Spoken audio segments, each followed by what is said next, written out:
వాసుదేవాయ. ఓం నమో భగవతే వాసుదేవాయ. కృష్ణాయ వాసుదేవాయ దేవకీ నందనాయ చ నందగోపకుమారాయ గోవిందాయ నమో నమః.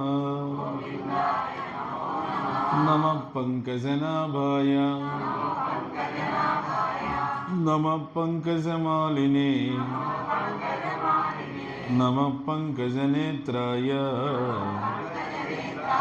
నమస్తే పంకజాంగ్రయే. వసుదేవసుతం దేవం కంసచాణూరమర్దనం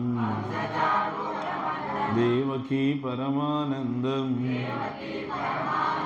కృష్ణం వందే జగద్గురుం. హే కృష్ణ కరుణా సింధో దీనబంధో జగత్పతే గోపేశ గోపికా కాంత రాధాకాంత నమోస్తుతే. తప్త కాంచన గౌరాంగీ రాధే వృందావనేశ్వరీ వృషభానుసుతే దేవి ప్రణమామి హరిప్రియే. నమో మహావదన్యాయ కృష్ణ ప్రేమ ప్రదాయతే కృష్ణాయ కృష్ణ చైతన్య నామ్నే గౌరతుషే నమః. వాంఛాకల్పతరుభ్యశ్చ కృపాసింధుభ్య ఏవ చ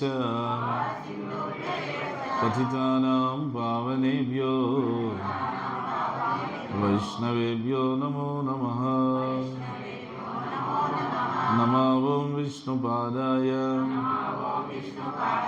కృష్ణప్రేష్ఠాయ భూతలే శ్రీమతే భక్తివేదాంత స్వామిన్నితి నామినే. నమస్తే సారస్వతే దేవే గౌరవాణి ప్రచారిణే నిర్విశేష శూన్యవాది పాశ్చాత్య దేశతారిణే. శరణగతి భావంతో జై శ్రీకృష్ణ చైతన్య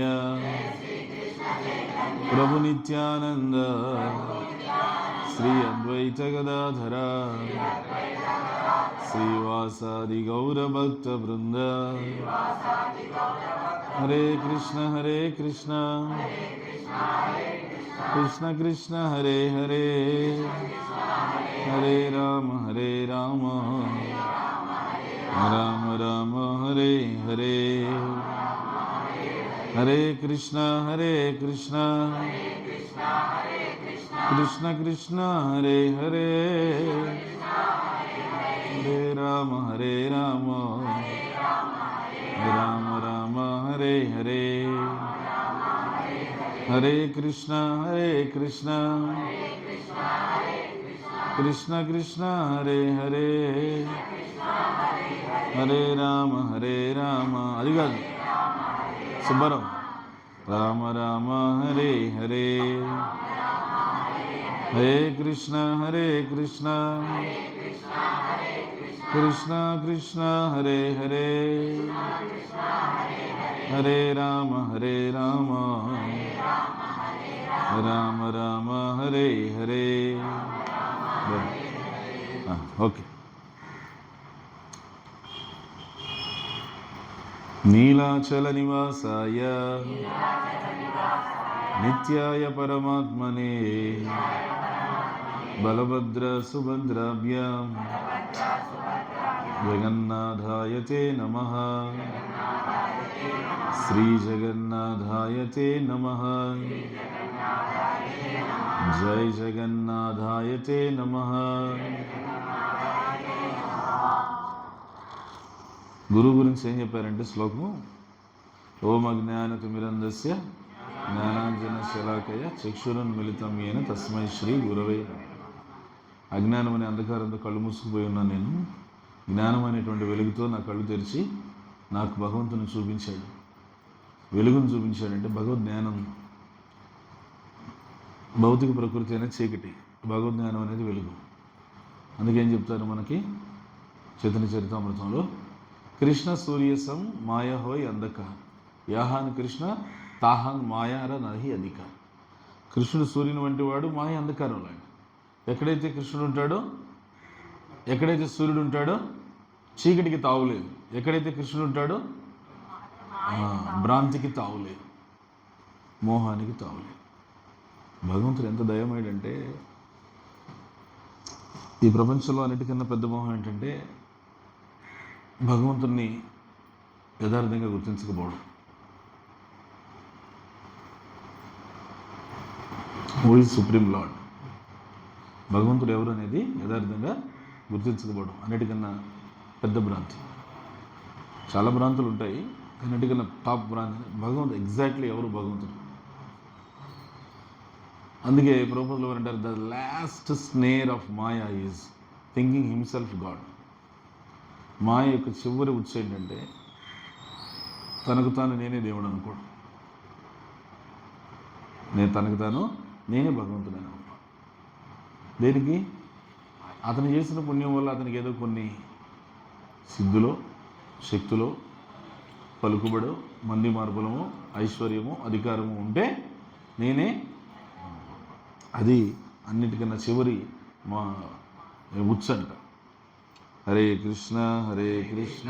అంటే ఆ భయంకరమైన ప్రమాదం నుంచి మనల్ని బయటపడేయడానికి గురువు వస్తాడు. గురువు వచ్చి కృష్ణుని చూపిస్తాడు. ఆ గురువు ఎవరి జీవితంలోకి వస్తాడంటే, ఎవరైతే నిజాయితీగా ఉన్నారో వాళ్ళ జీవితంలోకి వస్తాడు. ఎవరైతే నేను మోసగించబడకూడదు ఈ ప్రపంచంలో అని భావిస్తాడో అతని జీవితంలోనికే నిజమైన గురువు వస్తాడు. బయట భౌతిక ప్రపంచంలో అనేక రకాలుగా, అనేక విషయాల్లో, అనేక సందర్భాల్లో మోసపోతుంటారు. ఆధ్యాత్మికానికి వచ్చిన తర్వాత కూడా ఇక్కడ ప్రామాణికమేది, అప్రమాణికమేది అర్థం చేసుకోకుండా మోసపోతుంటారు. ఆ విషయాన్ని స్పష్టంగా మనకు తెలియజేయడానికే భాగవతం పుట్టింది. భాగవతం ఎప్పుడు వచ్చింది? సరిగ్గా చీకటి పడ్డప్పుడే వచ్చిందంట. ఎప్పుడు పడింది చీకటి? కృష్ణుడు ఎప్పుడైతే ఈ ప్రపంచాన్ని వదిలిపెట్టి ధర్మజ్ఞానాలను తీసుకొని వెళ్ళిపోయాడో అప్పుడు వచ్చింది. ఏం చెప్పారు? కృష్ణే స్వధామోపగదే ధర్మజ్ఞానాదిభి కలౌ నష్ట దృశామేశ పురాణ అర్క అదునో ఉదితం. కృష్ణుడు స్వధామానికి వెళ్ళిపోయాడు ధర్మజ్ఞానాదుల్ని తీసుకొని. వెంటనే మొత్తం అంతా అంధకారంతో నిండిపోయింది ప్రపంచం. కలౌ నష్ట దృశామేశ, ఆ కలియుగం యొక్క నష్టాన్ని చూసి పురాణ అర్క అదునో ఉదితం.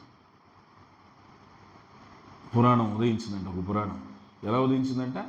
అర్క, సూర్యులాగా ఉదయించింది. సూర్యులాగా ఉదయించిన పురాణం ఏంటది? భాగవత పురాణం.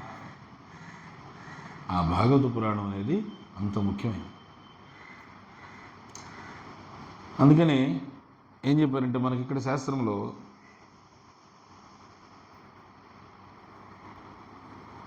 శ్రీనివాస్ ఫోన్ చేసి మాట్లాడు.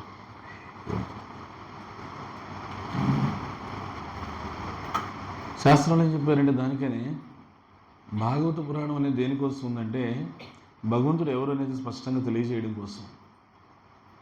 శ్రీమద్ భాగవతం అంతా కూడా కేవలం ఎవరు భగవంతుడు, ఆయన వైభవం ఏంటి, ఆయన గ్రేట్నెస్ ఏంటి, ఆయన స్వీట్నెస్ ఏంటి.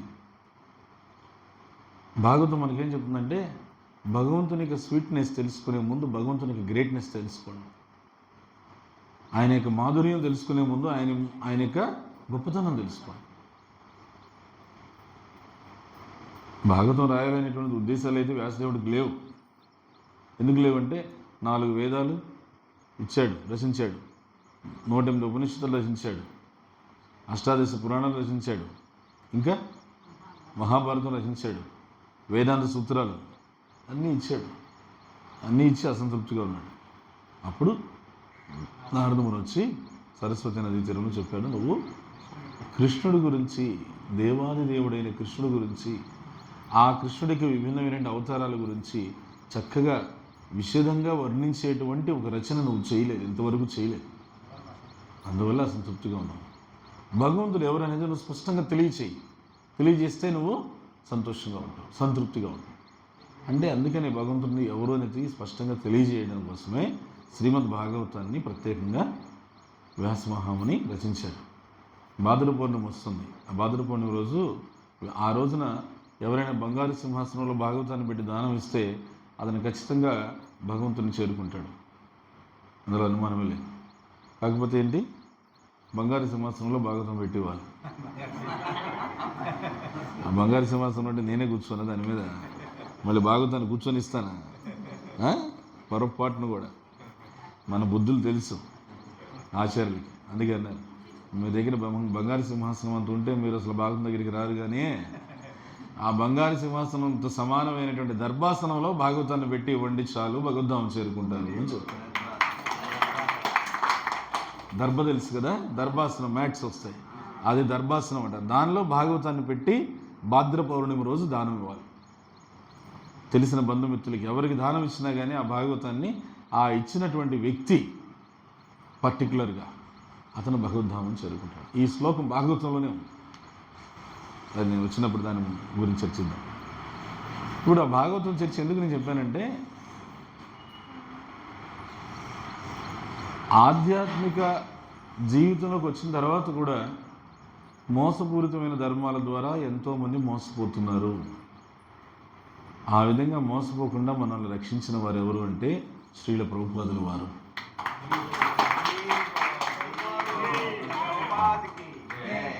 ఎందుకనంటే ఆధ్యాత్మికత పేరుతో కూడా, ఈ ఆధ్యాత్మిక మార్గాన్ని తీసుకునేటువంటి ప్రయత్నంలో కూడా దేవుడు భగవంతుడు ఎవరైనా స్పష్టమైన అవగాహన లేక ఆయన దేవుడే, ఈయన దేవుడే, నువ్వు దేవుడే, నేనే దేవుడే, అందరూ దేవుడే అని చెప్పి అనుకుంటూ తిరుగుతూ రకరకాలైనటువంటి అయోమయాలతో, రకరకాలైన అభిప్రాయాలతో, రకరకాలైనటువంటి మానసిక కల్పనలతో ఆధ్యాత్మిక జీవితంలో కూడా మోసగించబడుతున్నారు.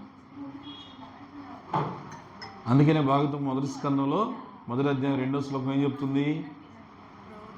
ధర్మ ప్రోగ్నిత కైతవోత్ర పరమో నిర్మత్సరాణం సతాం వేద్యం వాస్తవమత్ర వస్తు శివదం తాపత్రయోన్మూలనం శ్రీమద్భాగవతే మహాముని కృతే కిం వా పరైర్ ఈశ్వరః కిం వా పరైర్, వేరేది ఎందుకు మళ్ళా అని అడుగుతుంది భాగవతమే నిన్ను. ఎందుకు? సద్యో హృద్యవరుధ్యతే అత్ర కృతిభి శుశ్రూషు విస్తక్షణ. హృదయంలో ఆ భగవంతుని యొక్క దివ్యమంగళ స్వరూపం నీకు ప్రకటమవుతుంది భాగవతం చదివితే, అధ్యయనం చేస్తే. ఎందుకు? మొట్టమొదటి భాగవతం నీకు ఏమనిపిస్తుంది? ధర్మ ప్రోగ్నిత కైతవో. కైతవం అంటే చీటింగ్ రిలీజియన్స్. ధర్మం పేరిట మోసం చేసేటువంటి మత ధర్మాలు ఏవైతే ఉన్నాయో వాటన్నిటిని కూడాను నేల రాసి కాలరాస్తుంది భాగవతం. మన ప్రభుపాదుల వారి ప్రియ గురువు గారైనటువంటి భక్తిసిద్ధాంత సరస్వతి మహారాజ్ యొక్క తండ్రి గారు ఎవరు? ఆ భక్తివినోద్ ఠాకూర్ల వారు. ఆయన హయాంలో బ్రిటిష్ రాజ్య పరిపాలన జరిగే సమయాల్లో జగన్నాథ్పురి నిండా దేవుళ్ళే, జగన్నాథ్పురి నిండా దేవుళ్ళే. అసలు దేవుడిని వదిలేశారు. ఎవరు అసలు దేవుడు? ఆయన వదిలేసి అందరూ దేవుళ్ళే. అక్కడ పరిస్థితి అంతా అయోమయంగా ఉంది. ప్రతివాడు నేను భగవంతుడు అంటాడు. ఆ బ్రిటిష్ వాళ్ళకి చుట్టుపడి వాళ్ళకేం అర్థం కాలే. అప్పుడు చెప్పారు వేరే వాళ్ళు, ఇది ఇక్కడ ఇట్లా అవ్వదు, పనులు ఇట్లా అవ్వవు మీకు. అక్కడ బెంగాల్లో ఒక బెంగాల్ టైగర్ ఉంది, తెలుసా? బెంగాల్ టైగర్ భయంకరమైంది. ఏ పులికి అంత సామర్థ్యం లేదు. బెంగాల్ టైగర్ని చూస్తే సింహం కూడా భయపడుతుంది. అలాంటి బెంగాల్ టైగర్ ఒకటి ఉంది అక్కడ, పిలిపించండి, పిలిపిస్తే మొత్తం ఇదంతా ఏరేస్తాడు ఆయన అనేసి. ఎవరైనా? భక్తివినోద్ ఠాకూర్ మహారాజ్. ఆయన అక్కడ మ్యాజిస్ట్రేట్గా ఉన్నారు. నదియా జిల్లాలో కృష్ణానగర్లో మ్యాజిస్ట్రేట్గా ఉన్నాను. పిలిపించాను ఇక్కడికి, జగన్నాథ స్వామి మందిరానికి ఈవోగా పిలిపించాను. ఆయన executive officer of Shri Jagannath temple. ఇంకా జగన్నాథ్ మందిరానికి ఎప్పుడైతే ఆయన కార్యనిర్వహణాధికారిగా వచ్చారో జగన్నాథ స్వామి దర్శనం చేసుకొని జగన్నాథ్ ముందే శపథం చేశాడు, ఈ పూరి క్షేత్రంలో జగన్నాథుడు అనేటువంటి భగవంతుడు తప్ప వేరే వాడి పేరే నాకు వినపడకూడదు. ఎక్కడ నాకు భగవంతుడు అనంటే ఎవరి పేరు వినపడాలి? జయ జగన్నాథ్, జయ జగన్నాథ్ తప్ప వేరే పేరే వినపడకూడదు. తీయండి లిస్ట్ అన్నాడు. ఒక్కొక్క లిస్టు తీశారు బయటికి. తీస్తే అందరిలో ప్రామినెంట్గా ఒకటి కనిపించాడు. మొత్తం లిస్టు చూపించారు. చూపిస్తే భక్తుని ఠాకూర్ చూశారు, ఇందులో ఎవడు ప్రామినెంట్ అన్నాడు. ఇందులో ఎవడు మెయిన్? పల్గు భగవాన్, వాడు మెయిన్. ఇంకా అందరికన్నా ఎక్కువ జనం ఫాలోవర్స్ అంతా అతనికి ఉన్నారు. ఆహా, అయితే వీడే మన టార్గెట్, పదండి అన్నాడు. ఎందుకంటే ఉన్న దేవుళ్ళకల్లా వీడు కొంచెం పెద్ద దేవుడు అనమాట. అందుకని భక్తుని ఠాకూర్ ఏం చేశారంటే ముందు ఏనుగునే కొట్టాలి. సింహం ఎప్పుడు అలానే కోరుకుంటుంది కదా, అది బెంగాల్ టైగర్. అందుకని వేటాడడానికి వచ్చాడు. వచ్చి పలుకు భగవాన్ అనేది ఆయన దగ్గరికి వెళ్ళాడు. ఫస్ట్ ఆయన దగ్గరికి లోపలికి వెళ్ళడానికి భయపడతారు.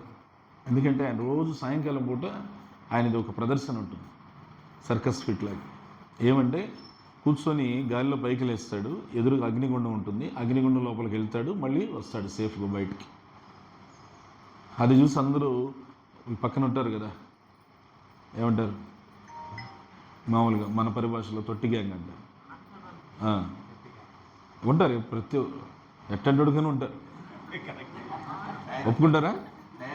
ఒప్పుకుంటారా? వాళ్ళు రామ్ కృష్ణ రామ్ పలుకు భగవాన్, రామ్ కృష్ణ రామ్ పలుకు భగవాన్. రాముడు కృష్ణుడు ఆయనేనట. ఆనాడు రాముడికి వచ్చాడు, ఆనాడు కృష్ణుడికి వచ్చాడు, ఈనాడు పలుకు భగవాన్కి వచ్చాడని చెప్తున్నారు వాళ్ళు. భక్తుని ఠాకూరు అన్నీ చూస్తారు. ఆయనకి మండిపోతుంది. చిన్నగా లోపలికి వెళ్ళిపోయారు. లోపలికి వెళ్ళిపోయి ఆయన వెనకాల బ్రిటిష్ వాళ్ళు పోలీసులు వచ్చారు. వస్తే వాళ్ళని చెప్పాడు, మీరు బయట ఉండండి, నేను మళ్ళీ వస్తాను అదని చెప్పేసి. అంటే వాళ్ళు అక్కడ ఉండేవాళ్ళు అడ్డుకునింటే ఆ పోలీసులు చెప్పారు, జగన్నాథ్ మందిరం ఈవో, జగన్నాథ్ మందిరం కార్యనిర్వహణాధికారి లోపలికి వెళ్తే ఈయన ప్రదర్శన అయిపోయింది. లోపలికి వెళ్ళాడు ఈయన. ఎవరు? ఈ దేవుడు. లోపలికి వెళ్ళగానే ఇంకొకటి ఆయన తిన్నగా ఆయన గదిలోకి వెళ్ళి అడిగాడు చేతులు కట్టుకొని, ఎందుకు జనాలు మోసం చేస్తున్నావు అన్నాడు స్ట్రైట్గా. కానీ చూస్తే నేనేం చేశాను? నువ్వు దేవుడు కాదని నీకు కూడా తెలుసు, కానీ వాళ్ళ భగవంతుడు అంటే ఎందుకు నువ్వు అంగీకరిస్తున్నావు అని అంటే, నాకు వాళ్ళ భగవంతుడని వాళ్ళు నన్ను పిలుస్తుంటే నాకు అది భలే ఆనందంగా ఉంది. అందువల్ల నేను ఇంక దాన్ని వద్దనేది లేదు. నేనే భగవంతుని. ఇంకా ఇప్పుడు ఈ సమయానికి ఉన్న దేవుళ్ళందరిలో నేనే కొద్దిగా ఫేమస్ దేవుణ్ణి. భక్తుని ఠాకూర్ అన్నారు, నీకు కొన్ని రోజులు గడువిస్తున్నాను, మంచిగానే అన్నీ ముళ్ళు అన్నీ సర్దుకొని వెళ్ళిపోవాలి. ఈ పూరి క్షేత్రంలో ఏ దేవుళ్ళకి చోట్లేదు.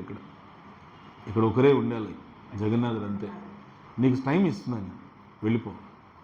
లేకపోతే నేను మళ్ళీ ఈసారి వస్తాను, ఈసారి నేను చెప్పను నేను పోలీసులతో పాటు వచ్చి కొట్టుకుంటూ తీసుకెళ్తాను అని చెప్పి ఒకటే మాట చెప్పేసి వెళ్ళిపోయాడు. ఆయన అంటే ఇంతవరకు ఇతనికి ఎవరు అట్లా వచ్చి అట్లా మాట్లాడింది లేదు. పలుకు భగవానికి భక్తుని ఠాకూర్ అట్లా మాట్లాడేసరికి ఆయనకి కాసేపు ఆయనకి ఏం అర్థం కాల, చుక్కలు కనిపించి ఏంటి ఇట్లా చెప్పేసి వెళ్ళిపోయాడు. తర్వాత ఇంటికి వెళ్ళారు. ఆయన ఈ వార్త వెళ్ళిపోయింది పక్కకి. అంటే ఉన్నారు కదా, విన్నవాళ్ళు ఉంటారు కదా, పక్కన ఉంటారు కదా, వాళ్ళు చెప్పేశారు. ఆ నోట ఈ నోట వెళ్ళిపోయేసేసి ఫాస్ట్గా వెళ్ళిపోతుంది కదా. అందులో ఈ వర్గం కన్నా ఈ వర్గం ఇన్ఫర్మేషన్ ఫాస్ట్. ఇంటికి వెళ్ళిపోయింది. అది ఇంటికి వెళ్ళిపోయేసేసి భగవతీదేవి భార్య భయపడిపోతున్నారు. 13 మంది సంతానం ఆయనకి, భక్తుని ఠాకూర్. ఆమె ఇంట్లో గడగడ వణికిపోతుంది. ఈయన ఇంటికి రాగానే ఏమైంది అంటే, నాకు ఇప్పుడు చెప్పారు ఈ విధంగా మీరు వెళ్ళి పలుకు భగవానికి హెచ్చరిక చేసి వార్నింగ్ ఇచ్చి వచ్చారంట. అది వాళ్ళు ఏమంటున్నారంటే, ఆయన తలుచుకుంటే మొత్తం కుటుంబాన్ని ఆయన చంపేయగలడు, ఏమి కాబట్టి మొట్టమొదట ఇంతవరకు ఎవరే కానీ అట్లా వచ్చి ఆయన్ని హెచ్చరించింది లేదు. కాబట్టి అందరూ అనుకుంటున్నారు ఏమని, అందరూ వచ్చి నాకు చెప్తున్నా ఇక నీ భర్తను మర్చిపో అని చెప్తున్నారు, నీ భర్త ఇంకా ఉండడు అని చెప్తున్నారు అనేసి అని అంటే భక్తుని ఒకరు ఉన్నారు, ఏం చేస్తాడు, చంపేస్తాడా? చంపను, ఎలాగో ఈ శరీరం వదిలేయాలి, అదేదో భగవంతుడి కోసం వదిలేసాను అనుకుంటాను. శరీరం ఏదో ఒక రోజు వదలాలా లేదా? అదైతే డ్యామ్ షూర్ కదా, పట్టుకొని కూర్చుంటానంటే అవ్వదు కదా, వదిలేయాల్సింది. అలా అదేదో భగవంతుని ప్రయోజనం కోసం నేను వదిలేస్తాను, ఏం ఇబ్బంది ఏం లేదు అని చెప్పాడనమాట. చూడు భగవతీదేవి, నేను ఒక్కడిని కాదు, భగవంతుడి సేవ కోసం నా కుటుంబం మొత్తం పోతుందన్నా కూడా పణంగా పెట్టేస్తాను, నేనేం దానికి వెనకాను. ఇక్కడ విషయం ఏంటంటే ప్రజల యొక్క మనోభావాలతో ఆడుకోకూడదు. ఎక్కడెక్కడో భౌతికమైనటువంటి పనుల్లో, భౌతికమైన కర్మల్లో పడి లేచి దెబ్బలు తిని ఆధ్యాత్మిక మార్గంలోకి వస్తే మళ్ళీ ఇక్కడ కూడా కన్ఫ్యూజ్ చేస్తే అది ఎంత పాపం అంటే, ఎంత కర్మ అంటే అది భయంకరమైన కర్మ. అది బయట పాపం మేలు దానికన్నా, దానికి కొంచెం తక్కువ ఉంటుంది, ఇది ఇంకా ఎక్కువ. కాబట్టి అది చేస్తున్నాడు ఆ వ్యక్తి, అందుకే నేను వదలను. భగవంతుడు ఎవరు, కృష్ణుడు, ఈ స్పష్టమైన అవగాహన ఇవ్వడం లేదు. వాళ్ళు సమాజానికి దారి చూపించేటువంటి సాధువులుగా, గురూజీలుగా, స్వామీజీలుగా చలామణి అవుతూ ఏది ప్రామాణికమో ఏది అప్రమాణికం అనేది తెలియనివ్వడం లేదు. వాళ్ళ వాగ్దాటి వాక్చాతుర్యంతో వర్డ్ జగ్లరీ అంటే మాటల గారడీ చేసేస్తున్నారు, సైన్యాన్ని మోసం చేసేస్తున్నారు, ధనం దోచుకొని మోసం చేసేస్తున్నారు. కాబట్టి ఇది నేను వారవలేను, ఇది నేను సహించలేను. అది ఎక్కడ పూరి క్షేత్రంలో అస్సలు నేను సహించలేను. భగవంతుడు అక్కడ కొలువై ఉండగా ఆయన చెప్పేసి ఆయన స్పష్టంగా చెప్పేసరికి ఇంకా భగవతీదేవి నమస్కారం పెట్టేసింది. మీ ఇష్టం అండి, మీరు ఎలా చెప్తే అట్లా. ఇతనేం చేశాడు, పలుకు భగవాన్ అతను ఒక క్షుద్ర శక్తిని ఆహ్వానించి రాత్రి వేళల్లో ఆ క్షుద్ర శక్తిని భక్తివినోద్ ఠాకూర్ని చంపేసి రమ్మని పంపించేశాడు. ఆ క్షుద్ర శక్తి తిన్నగా వెళ్ళిపోయింది. ఆ క్షుద్ర శక్తి అక్కడికి వెళ్ళేసరికి రేత్రిపూట వెళ్ళింది. పాపం ఇతనికి, ఈ పలుకు భగవానికి భక్తివినోద్ ఠాకూర్ షెడ్యూల్ తెలియదు. ఆయన అర్ధరేత్రి కూడా భాగవతం చదువుకుంటూ కూర్చుంటారు. ఆయన నిద్ర ఎంత అంటే హార్డ్లీ గంటన్నరే. మరి మామూలుగా మన సంప్రదాయాలు ఏం చెప్తారంటే ఆయన్ని సప్తమ గోస్వామి అంటారు. ఆయన 6 గోస్వాములు మనకు తెలుసు కదా, చెప్పు 6 గోస్వాముల పేర్లు.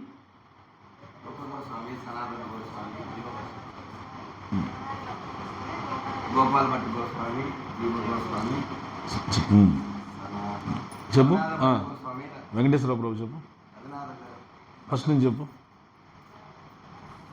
రూప గోస్వామి,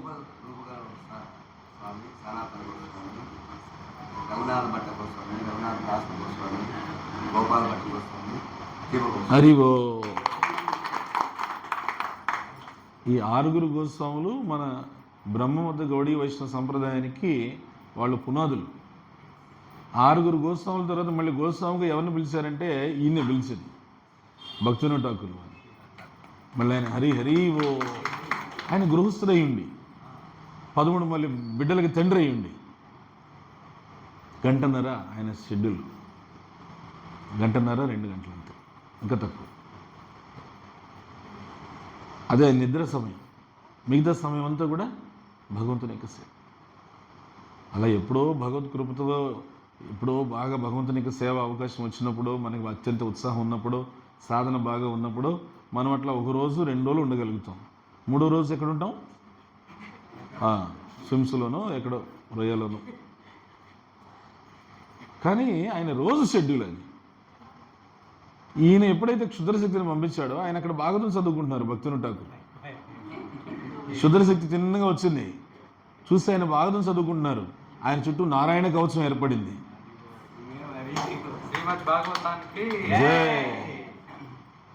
శ్రీమద్ భాగవతం ఎవరైతే నిత్యం పఠిస్తారో వాళ్ళ చుట్టూ ఎప్పుడు నారాయణ కవచం ఉంటుంది.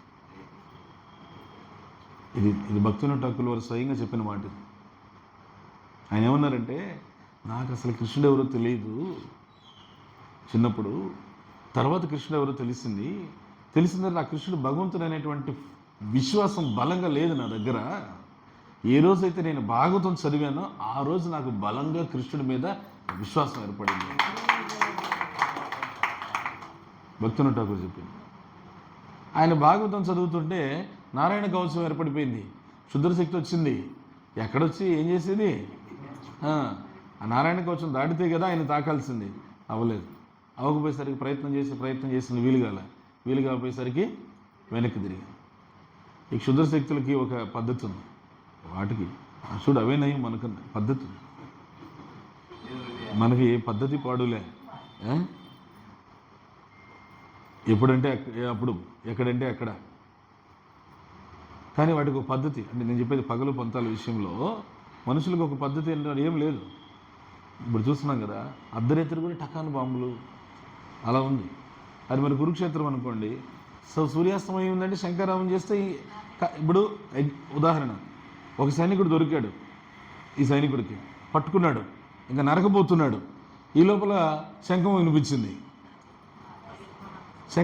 ఈ లోపల ఏం చేయాలి? బతికిపోయాడు, బతికే వదిలేయాలి, కత్తాడు, పో రేపొద్దున చూసుకున్నాను. ఇప్పుడు ఆ పగలు పంతాలకు ఎట్లా? ఇప్పుడు ఏం సమయం వేళ ఉందా? అర్ధరాత్రి అపరాత్రి పుట్టినప్పుడు బాంబులు వేడవడం, ప్రజల్లో అభద్రత. మనం అంటే ప్రశాంతంగా కూర్చున్నాం. కానీ ఉక్రెయిన్ డివోటీ ఒక అతను వచ్చాడు టెంపుల్కి ఇప్పుడు ఈ మధ్యకాలం. అతను చెప్తున్నాడు, అక్కడ ప్రశాంతంగా కూర్చునే పరిస్థితి లేదు. అక్కడ ఎప్పుడు ఏమవుతుందో తెలియదు. ముఖ్యంగా ఇప్పుడు ఎప్పుడైతే ఇవి వచ్చినాయి కదా డ్రోన్స్, అది వచ్చిన తర్వాత అస్సలు అభద్రతే, పూర్తి అభద్రత. అందుకనే మా భాగవతంలో అలా 2 సార్లు చెప్పింది ఆ మాట. ఏమని? శృణ్వతాం స్వగత కృష్ణ పుణ్యశ్రవణ కీర్తన హృద్యంత్యస్తో హి అభద్రాణి విధునోతి సుహృత్సత. కృష్ణుడి యొక్క పుణ్యశ్రవణ కీర్తనాలు చేస్తే మనము హృదయంలో అభద్రత పోతుంది అని చెప్పినా ఒకసారి చెప్పినా మాకు ఇంకా తలకి ఎక్కలా. తెలుసు కదా మట్టి బుర్ర. మళ్ళీ నష్టప్రాయేషు అభద్రేషు నిత్యం భాగవత సేవయ భగవతీర్ ఉత్తమ శ్లోకే భక్తిర్భవతి నైష్టికి. మళ్ళీ చెప్పాడు, మళ్ళీ నిత్యం భాగవతాన్ని సేవించండి, అభద్రత తొలగిపోతుంది, ఎటువంటి అభద్రత ఉండదు. సో ఆ భక్తుడు చెప్తున్నాడు, ఎప్పుడు ఏం పడుతుందో తెలియదు, ఎప్పుడు ప్రాణం పోతుందో తెలియదు. ఏమి భక్తులు బయట వాళ్ళంతా కూడా భయంకరమైన అభద్రతతో ఉన్నారంట, భక్తులేమో నిండు భరోసాతో ఉన్నారంట. నిండు భరోసాతో ఏం చేస్తున్నారంటే భక్తులు హరే కృష్ణ కృష్ణ కృష్ణ హరే హరే, హరే రామ్ హరే రామ్. నిండు భరోసాతో ఉన్నారు. రాని ఎప్పుడు వచ్చినా ఓకే, మేము సిద్ధంగా ఉన్నాం, మేము తుపాకీతో మేము సిద్ధంగా ఉన్నాం జపంతో. అంటే ఆయన ఎక్స్ప్లెయిన్ చేస్తున్నాడు ఎంత అభద్రతతో ఉన్నారంటే, వీధిలోంచి ఇట్లా బయటకు వచ్చి షాపులు ఏదైనా కొనడానికి భయపడుతున్నారండి. అంటే ఈ లోపల ఏదైనా మీద పడిపోతుంది. హరే కృష్ణ అభద్రతా భావంతో ఉన్నారు.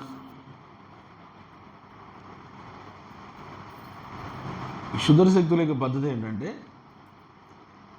ఎవరిదన్నా సరే పని పట్టమని పంపిస్తే ఆ వెళ్ళిన వాళ్ళ పని పూర్తి కాకపోతే పంపించిన వాళ్ళ పని అయిపోతుంది. ఒకరి మీద ప్రయోగిస్తారు, వెళ్ళినప్పుడు ఆ ప్రయోగించిన వాళ్ళ పని పట్టకపోతే, వాళ్ళ పని పూర్తి కాకపోతే పంపించిన పని అయిపోతుంది. రివర్స్ అది. ఇప్పుడు సండా మార్క ఇద్దరు ఏం చేశారు మనం చూసాం కదా. దాంట్లో అంటే ఆ సన్నివేశం చూపించలేదు లేండి అక్కడ, అది విష్ణు పురాణంలో ఉంది. వాళ్ళు ఏం చేశారంటే ఒక శుద్ర శక్తిని ప్రహ్లాదుడికి మీదకి పంపించారు. సండా మార్క ఇద్దరు పంపిస్తే ఆ శుద్ర శక్తి వెళ్ళి ప్రహ్లాదుని ఏదో చేయాలనుకుంది, కానీ ప్రహ్లాదుడి యొక్క శక్తి చూసి ఆయన ఏం చేయలేకపోయేసరికి ఏం చేసింది అని ఆకలితో చూసింది. వీళ్ళిద్దరు కనిపించారు, సండామార్క. తిన్నగా వచ్చేసి సండామార్కులు ఇద్దరిని చంపేసింది. రివర్స్ అంతే. సండామార్కులు ఇద్దరు చనిపోయారు. వాళ్ళిద్దరూ చనిపోతే శుక్రాచార్యుడు వచ్చి ప్రహ్లాదుని తిడతాడు, విష్ణువుని తిడతాడు. హరే కృష్ణ కృష్ణ కృష్ణ హరే హరే, హరే రామ రామ రామ హరే హరే, హరే కృష్ణ కృష్ణ కృష్ణ హరే హరే రామ రామ రామ హరే హరే, హరే కృష్ణ కృష్ణ కృష్ణ హరే హరే, హరే రామ రామ రామ హరే హరే, हरे कृष्णा कृष्णा कृष्णा। हो गया? घंटा का काम हो गया? हाँ हो गया। అయితే ఆయన ఏం చేశాడు, ఈ గంట అయిపోగానే ఆ గంట మొదలే, అవునా? హరే కృష్ణ కృష్ణ కృష్ణ హరే హరే. భక్తిను ఠాకూర్ వారు ఏం చేశారు, ఏదైతే అది కానీలే అని చెప్పేసి ఆయన సిద్ధమయ్యేసరికి ఆయన క్షుద్రశక్తిని పంపించాడు పలుకు భగవాను. ఆ క్షుద్రశక్తి భక్తిని ఠాకూర్ని ఏం చేయలేక వెనక్కి తిరిగి వెళ్ళి పలుకు భగవాన్ మీద దాడి చేసి పాపం ఆ భగవంతుడు పరిగెత్తి పాపం ఆ భగవంతుడు పలుకు భగవాన్ రామకృష్ణ రామ్ పలుకు భగవాన్ క్యా హో గయా, దౌడ్కే అయిపోయింది పని. వచ్చేసి పట్టి తీసుకొని సంహారం చేసిన తర్వాత తెల్లారేసరికి వార్త తెలిసిపోయేసరికి మొత్తం అంతా ఉన్నారు కదా, ఎవరు వందిమాగదులు అనుచరులంతా, వాళ్ళంతా వచ్చేసారు. ఇదేంటి సాయంకాలం అయితే గాల్లోకి లేచేవాడు, నిప్పుల్లోకి వెళ్ళేవాడు, అట్లాంటి వాడు తెల్లారేసరికి గాల్లోకి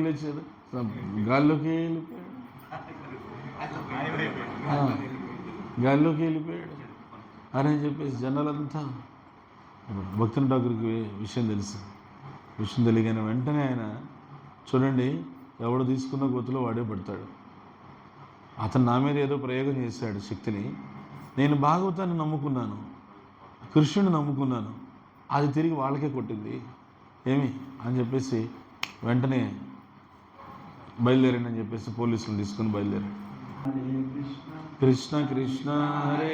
మనం అక్కడికి వెళ్ళి మనం అక్కడ వాళ్ళు ఉన్నటువంటి జనాలందరికీ కూడా మనము అడ్రస్ చేద్దాం మనం అని చెప్పేసి అంటే చెప్పాలి వాళ్ళకి, ఎందుకంటే వాళ్ళ అమ్మాయికి జనం అనేసి తెలిసిన సరే ప్లస్లో వద్దు అక్కడికి వెళ్తే వాళ్ళు ఎలా రియాక్ట్ అవుతారో తెలియదు, ఎందుకంటే ఒక రకంగా ఉన్మాద స్థితి అది, వాళ్ళు ఎలా ఇదవుతారో తెలియదు అంటే ఏమి పర్వాలేదు, ఏమి కాదు, మనకు జగన్నాథుడు ఉన్నాడు, భగవంతుడు నమ్ముకొని, ఎందుకంటే ఇది సరైన సమయం, సత్యాన్ని తెలియచేయాలి. అక్కడ సత్యాన్ని తెలియచేయాలి.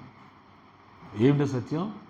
కృష్ణుడు ఒక్కడే భగవంతుడు, జగన్నాథుడు ఒక్కడే భగవంతుడు, ఈ సత్యాన్ని తెలియచేయాలి అని చెప్పి భక్తిని ఠాకూరు పోలీసు ఆయన బయలుదేరేశారు.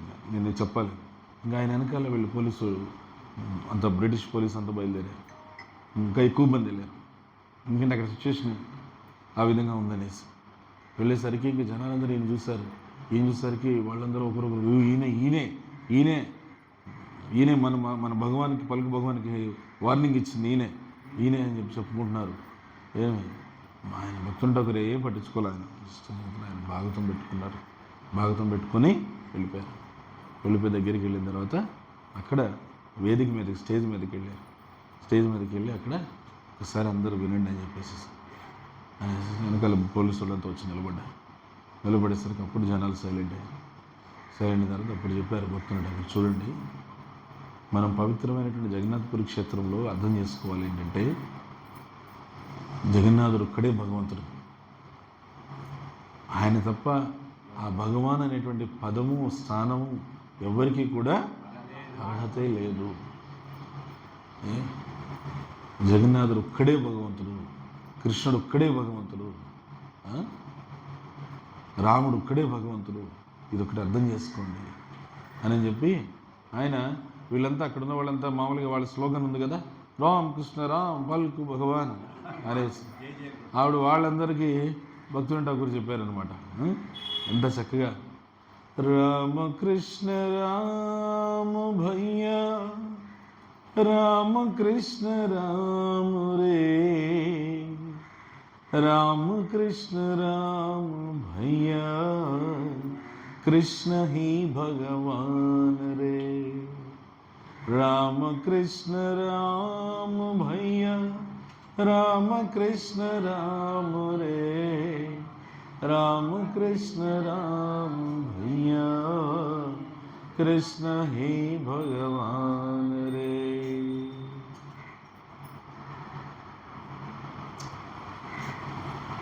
ఆ విధంగా చెప్పారు. సో అప్పుడు వాళ్ళకి అర్థమైంది ఏమిటి పరిస్థితి అనేది. అప్పుడు వాళ్ళకి తెలిసేసరికి వాళ్ళు అర్థం చేసుకున్నారు కృష్ణుడే భగవానుడు. సో ఈ భాగవతం చెప్పే సత్యం ఏంటంటే కృష్ణుడు భగవంతుడు. ఈ సత్యాన్ని ఈ భాగవతం ద్వారా వ్యాసమహాముని స్పష్టంగా నిరూపించారు.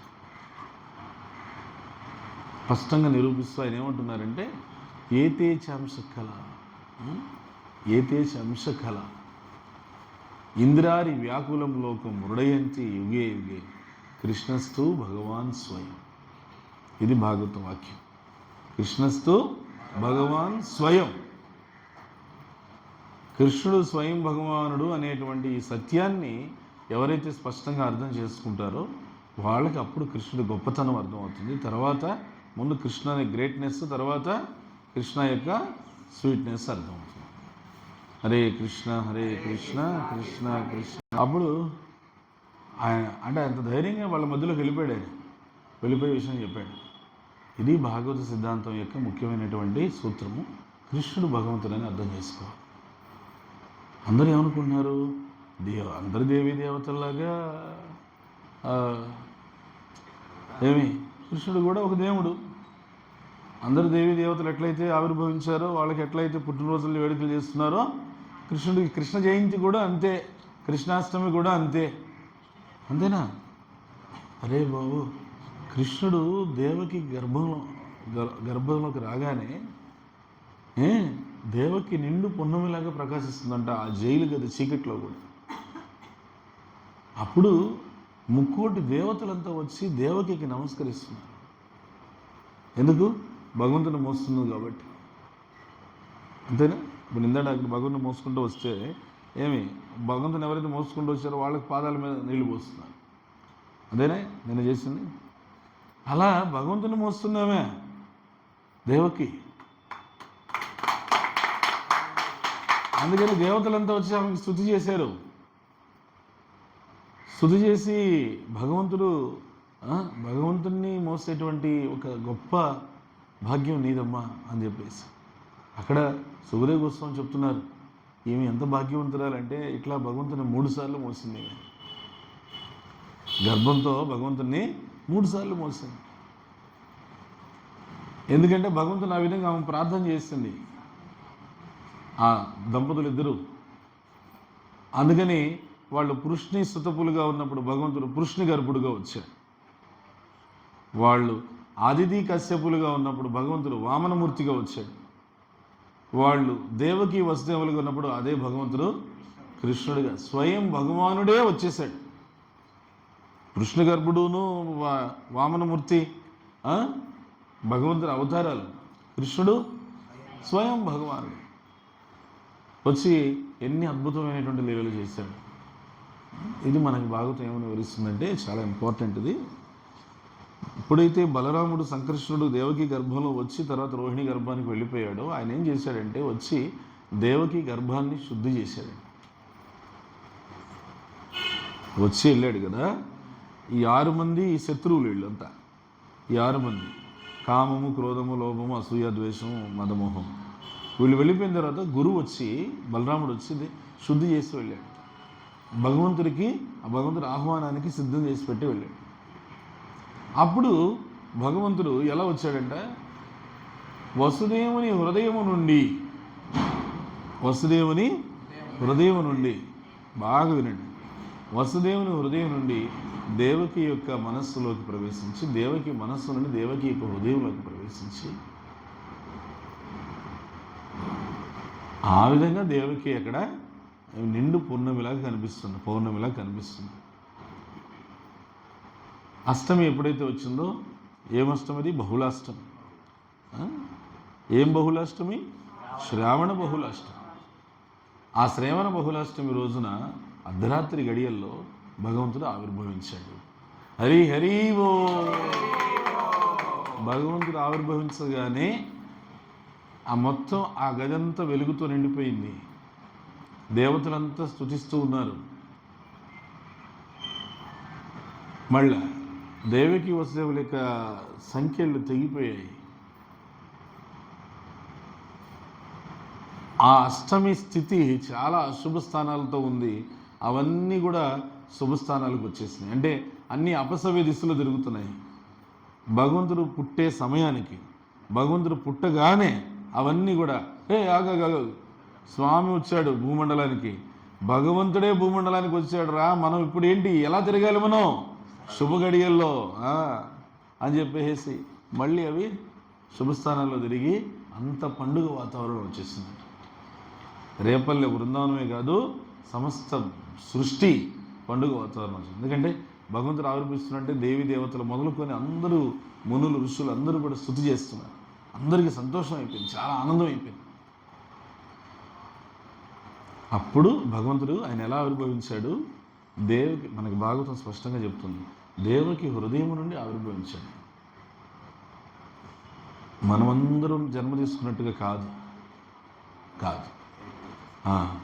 దేవకి యొక్క హృదయం నుంచి ఆయన ఆవిర్భవించాడు. దాన్ని భగవంతుని యొక్క ఆవిర్భావాన్ని ఎలా చెప్తున్నారు అన్నమాచార్య? ఇప్పుడు మామూలుగా పుడతారు, అందరం పుట్టాం తల్లికి.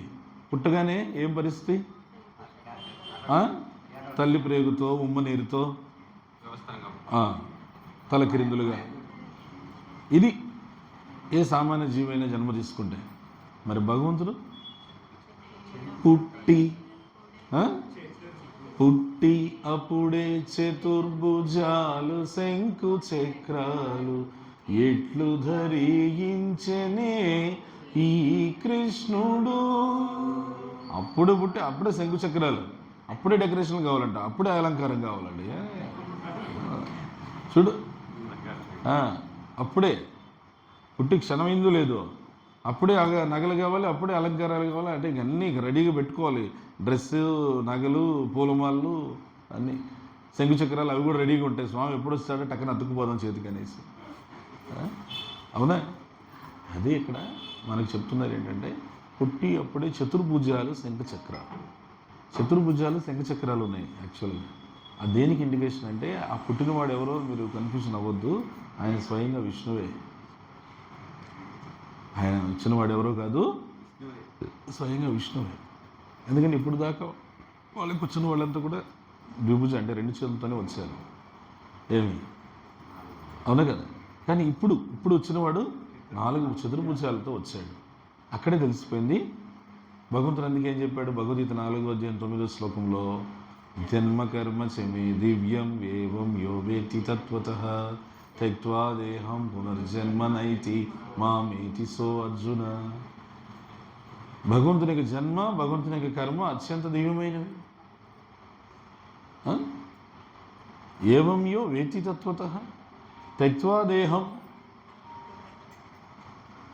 భగవంతుడి యొక్క జన్మకర్మలను బాగా సక్రమంగా నువ్వు అర్థం చేసుకుంటే, త్యక్త్వా దేహం, ఏదో ఒకరోజు శరీరం వదలాలి కదా. ఆ వదిలిన రోజున పునర్జన్మ నైతి, మళ్ళీ పునర్జన్మ అనేది లేకుండా మామేతి, భగవంతుడిని చేరుకుంటాడు. ఇలా భగవంతుడు ఆవిర్భవించేసరికి ఆయన చతుర్భుజాలతో వచ్చి మళ్ళీ ద్విభుజాలతో వచ్చేసాడు. చతుర్భుజాలతో ఆవిర్భవించాడు, మళ్ళీ ద్విభుజ రూపంలో వచ్చేసాడు. ద్విభుజ రూపంలో వచ్చేసిన తర్వాత అప్పుడు వసుదేవుడు ప్రార్థన చేశాడు. ప్రార్థన చేస్తే అప్పుడు భగవంతుడు నన్ను తీసుకెళ్ళన్నాడు. ఎందుకంటే వసుదేవుడు ప్రార్థన ఎందుకు చేస్తాడంటే, ఇప్పుడు కంసుడు వచ్చేస్తే ఇప్పుడు 6 మంది బిడ్డలని కళ్ళ ముందే చంపేశాడు. ఆ కడుపు కోత ఉంది ఆల్రెడీ. మళ్ళీ 7వ బిడ్డ వెళ్ళిపోయాడు. ఇప్పుడు 8వ బిడ్డను మళ్ళీ గోడకేసి కొట్టి చంపేస్తాడు. అది చూడలేక వసుదేవుడు ప్రార్థన చేస్తే కృష్ణుడు చిరునవ్వుతో నన్ను తీసుకెళ్ళమని చెప్పి అప్పుడు బుట్టలో పెట్టుకొని ఆయన బయలుదేరితే మొత్తం ఆ జైలు గది తలుపులన్నీ తెరుచుకున్నాయి. సైనికులంతా శృతపోయారు. అలా ముందుకెళ్ళాడు. ఆ ముందుకెళ్ళేసరికి యమునా నది వచ్చింది. యమునా నది వచ్చే సమయానికి వర్షం వచ్చింది. వర్షం రాగానే వెంటనే ఆదిశేషుడు వచ్చి గొడుగు పెట్టాడు. ఆయన గొడుగు పెట్టిన తర్వాత యమునా నది ప్రవహించేటువంటి యమునా నది రెండుగా చీలిపోయి దారిచ్చేస్తున్నారు. అది ఇక్కడ విశ్వాసం అనేది చాలా ఇంపార్టెంట్. ఎవరో ఈ సందర్భం చెప్తూ ఉపన్యాసంలో ఒక ఆయన చూడండి, వసుదేవుడు ఆయన భగవన్నామ స్మరణ చేయగానే యమునా నది చీలిపోయి దారి చేసింది ఆయనకి. మన పరిస్థితి కూడా అంతే. మనం భగవన్నామం కనుక చేసామంటే ఆ నామంతో ఆ నీటి మీదైనా నడుచుకుంటూ వెళ్ళిపోవచ్చు. ఆ నామం యొక్క శక్తి అట్లాంటిది అని చెప్పాడు. ఇలా చప్పట్లు కొట్టిన వాళ్ళు ఎవడో గట్టిగా చప్పట్లు కొట్టాడట. మరి ఎవరు గట్టిగా కొట్టారు మీరు లెక్కేసుకోండి. గట్టిగా ఆనందంతో చప్పట్లు కొట్టేస్తాడంట. ఎందుకనంటే నమ్మేశాడు, పూర్తిగా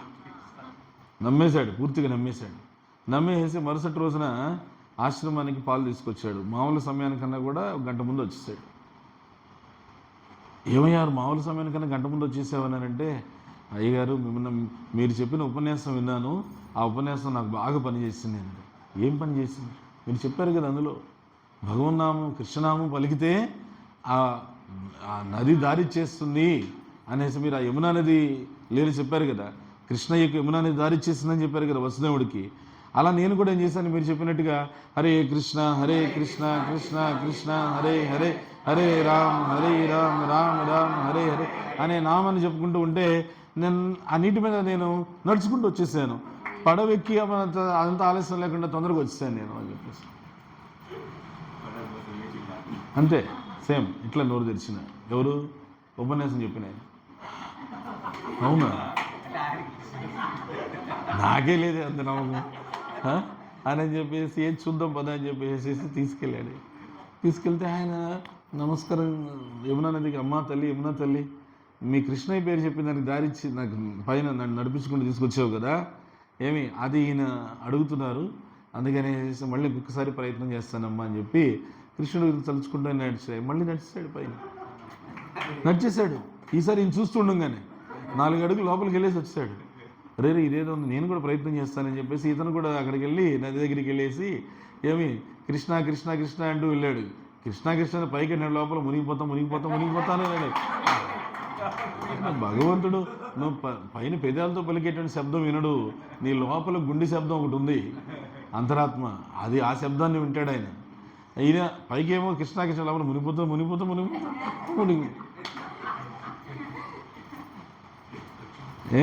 అందుకని ఏంటంటే మనము ఎప్పుడే కానీ ఎవరికైనా మనం భగవంతుడి గురించి చెప్పేటప్పుడు ఫస్ట్ మన దగ్గర ఉన్నటువంటి ఒక క్లారిటీ ఏంటంటే, శాస్త్రంలో ఉన్న విషయాన్ని నేను చెప్తున్నాను. దీని అర్థం ఏమిటంటే ఇక్కడున్న వారందరికీ నాతో సహా అందరికీ ఇది ఆచరించదగినది, ఆచరించవలసినటువంటిది. ఏదో నేను ఆచరించేసి సాక్షాత్కారం పొందేసి ఏదో గొప్ప మహాత్ముడిని అనేటువంటి భావన నాకు లేదు. నేను కూడా మీలాగే ఒక సాధక భక్తుడినే, సాధన చేస్తూ ఉన్నవాడినే.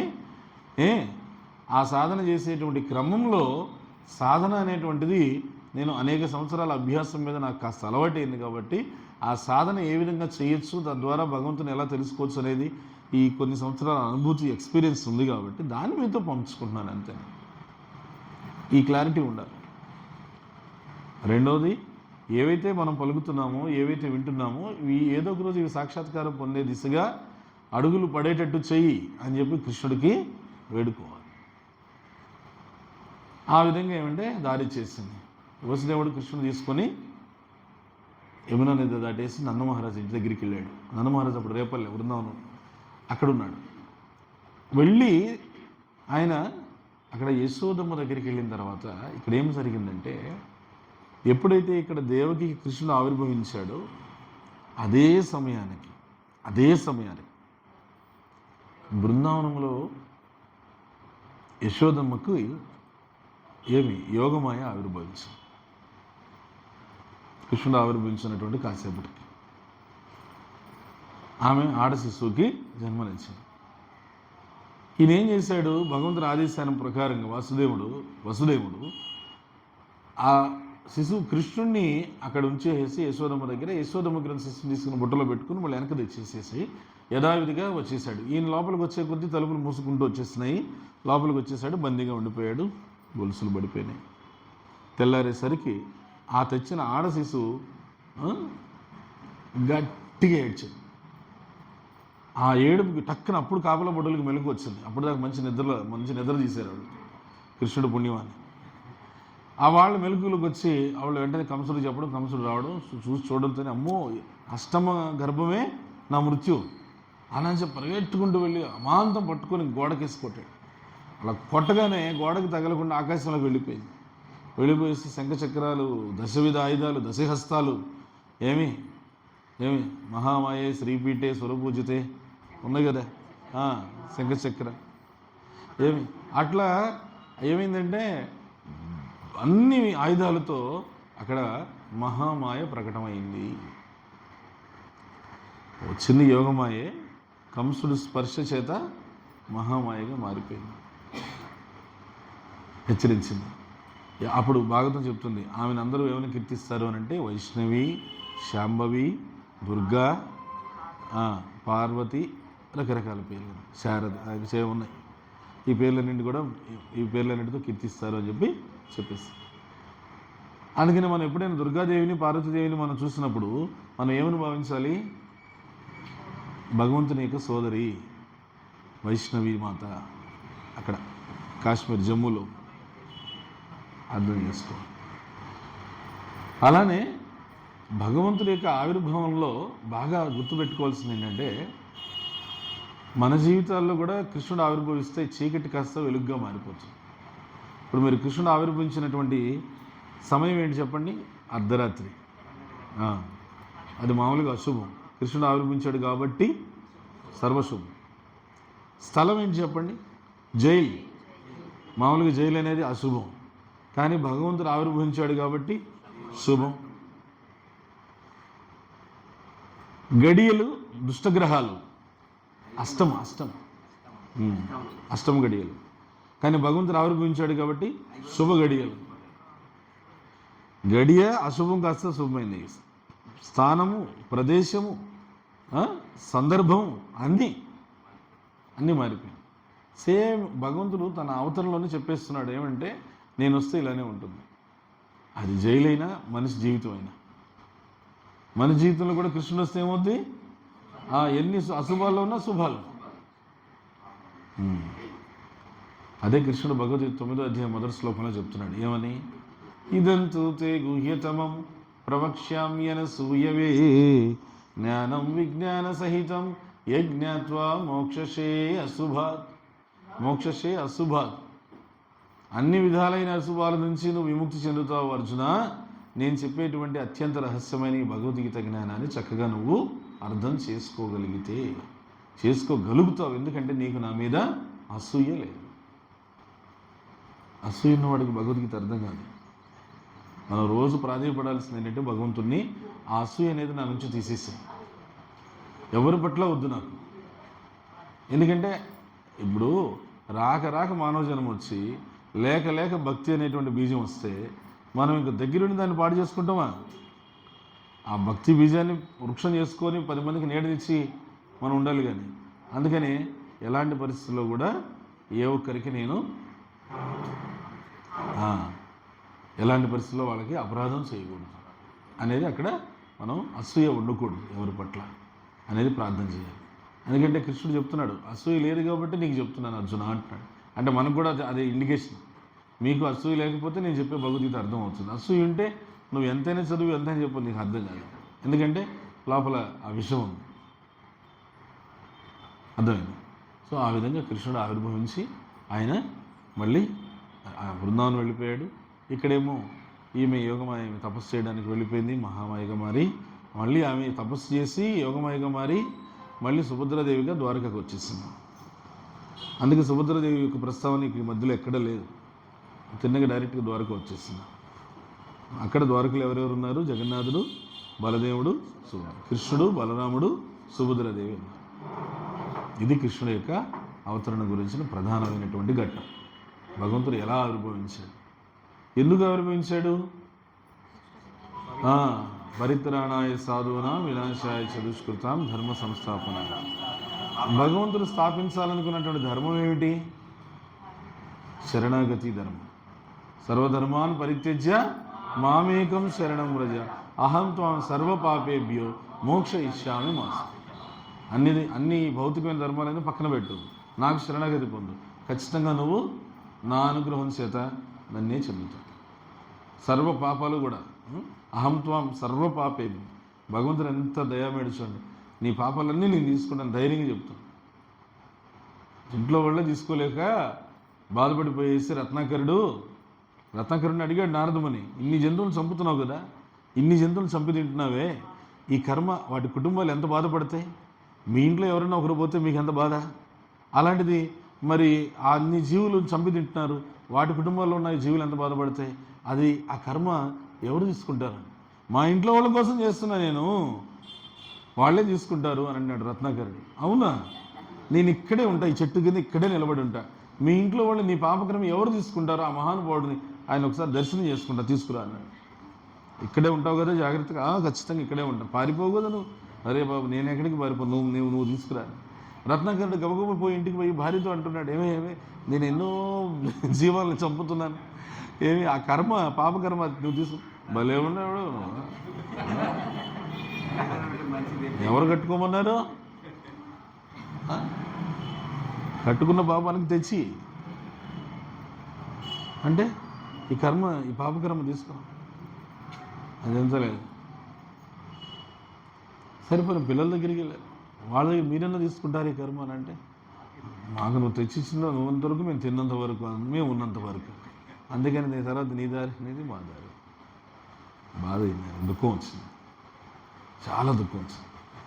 అప్పుడు ఆయన మళ్ళీ వెనక్కి వచ్చి రత్నాకరుడు నారదముని నవ్వుతాను చూస్తూ ఉన్నాడు, అదే చెట్టు కింద ఉన్నాడు. రాని ఎప్పుడు వస్తాడు చూద్దాం, తొందరగానే వచ్చేసాడు. ఆయన అడిగి చూశాడు, అందరి దగ్గర ఇదే దెబ్బ తగిలేసరికి ఆయనకి మ్యాటర్ అర్థమైపోయింది.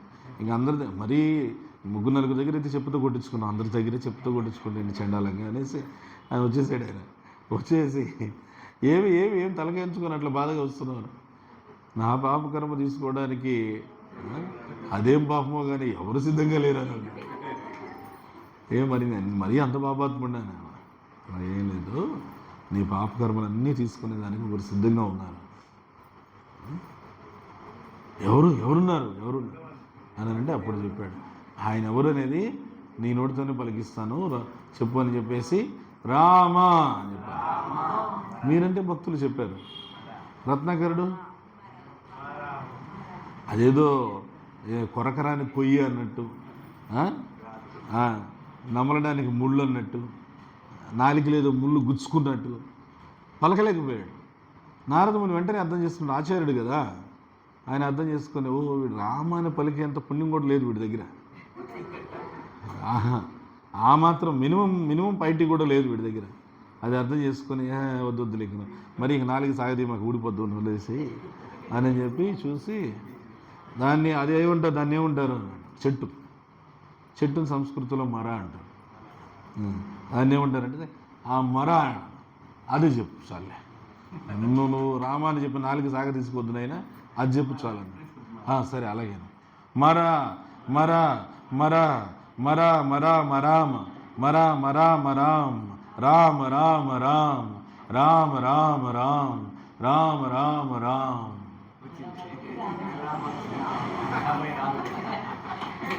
రామ రామ రామ రామ జయ రామ రామ రామ రామ రామ రామ రామ జయ రామ రామ రామ రామ జయ రామ రామ రామ రామ రామ రామ రామ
पशुपति रंजन राम राम राम पाप विमोचन राम राम राम रंजन राम राम राम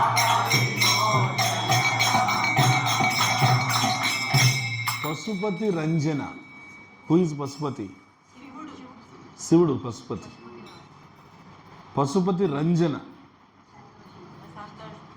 పశుపతినే రంజింపజేసినవాడు పశుపతినే ఆనందింపజేసినవాడు శివుణ్ణి ఎంతో ఆనందింపజేశాడంట ఆయన ఎందుకు ఎలా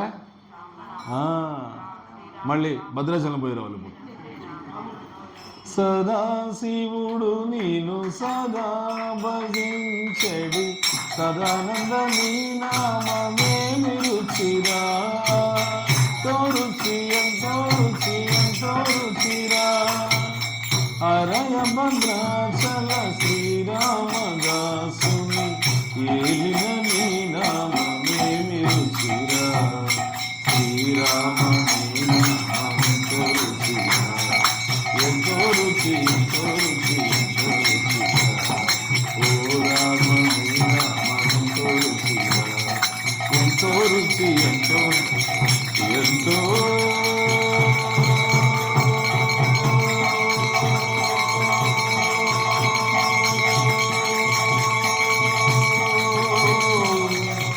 రుచిరా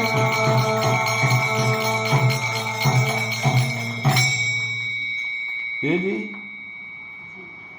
ఏది ఎంతో రుచి ఓ అదే నేను రాత్రి ఇప్పుడు వెజిటబుల్ రైస్ అనుకో ఎంతో రుచి అని అది కూడా భగవంతుడి ప్రసాదమే కదా అలా పశుపతిని అంటే ఆయన రంజింపజేశాడు శివుడిని నామంతో కింద పెట్టు బలరాము అది కదా ఓకే ఓకే ఓకే కరతాళం అనుకున్నాను తర్వాత పాప విమోచన పాపాన్ని తీసేసేవాడు పాపాన్ని తీసేవాడు అందుకని ఆ రెండు చెప్పాడు పశుపతి రంజన రామ్ రామ్ రామ్ పాప విమోచన రామ్ రామ్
ఇంకేముంది, ఇంకెంత భజన చేసిన తర్వాత రాముడు రాకుండా ఉంటాడా? వచ్చేసాడు. రాముడు వచ్చేసాడు. వచ్చి ఆ రత్నాకరుడి హృదయంలో కూర్చునేసాడు. రత్నాకరుడు హృదయంలో కూర్చుని, మరి ఎంత భజన చేస్తాను, నేనేం చేశాను, నాకేం ఖాళీగా.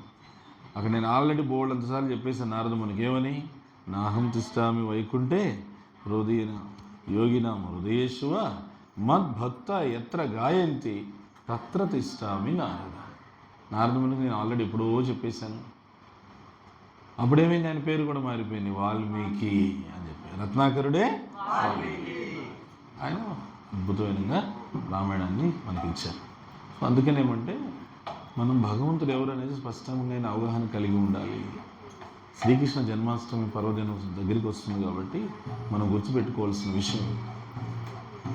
కొంతమంది ఏమంటారంటే ఆ గ్రహం సరిలేదు, ఈ గ్రహం సరిలేదు, మాకు ఆ రాశి సరిలేదు, ఈ రాశి సరిలేదు, ఆ నక్షత్రం సరిలేదు, ఈ నక్షత్రం సరిలేదు.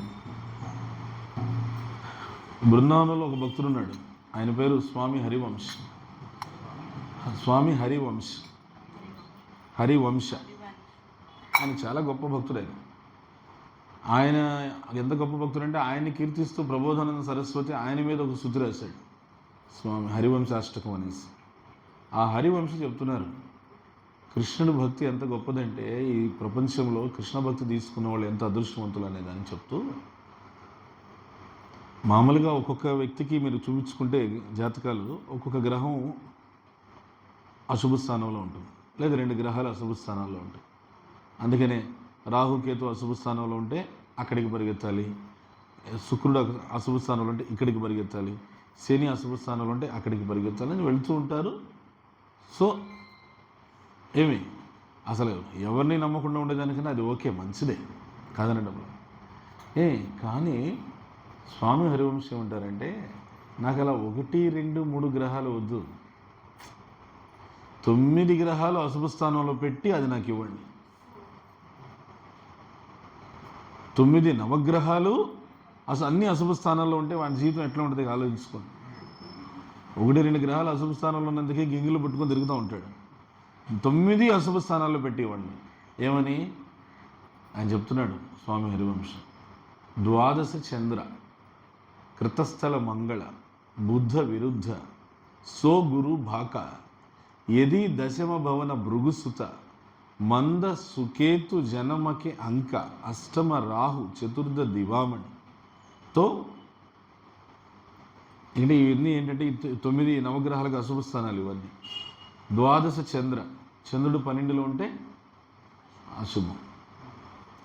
కృతస్థల మంగళ ఏమి మంగళ కుజుడు 4వ స్థానంలో ఉంటే అశుభం. బుద్ధ విరుద్ధ బుద్ధుడు విరుద్ధంగా ఉంటే అశుభం. గురు భాక గురు దిగు స్థానంలో ఉంటే అశుభం. ఏది దశమ భవన భృగుసుత అంటే ఎవరు?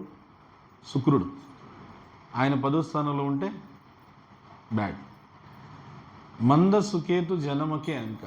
మంద అంటే శని, కరెక్ట్ చెప్పారు.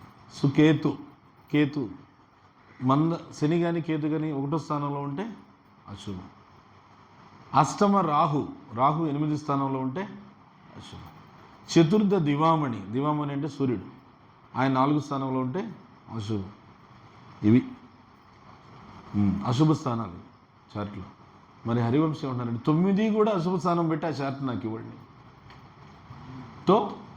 తో హరివంశ కరతనాశంక జో వై కృష్ణ చరణు మన అర్పిత తో వై కరిక నవగ్రహ రంక. ఈ హరివంశకి ఎటువంటి శంక లేదు. ఎందుకంటే కృష్ణుడి యొక్క పాదపద్మాల చెంత జీవితాన్ని అర్పించిన వాడికి కరిక నవగ్రహ రంక. ఆ నవగ్రహాలు ఏం చేస్తాయి?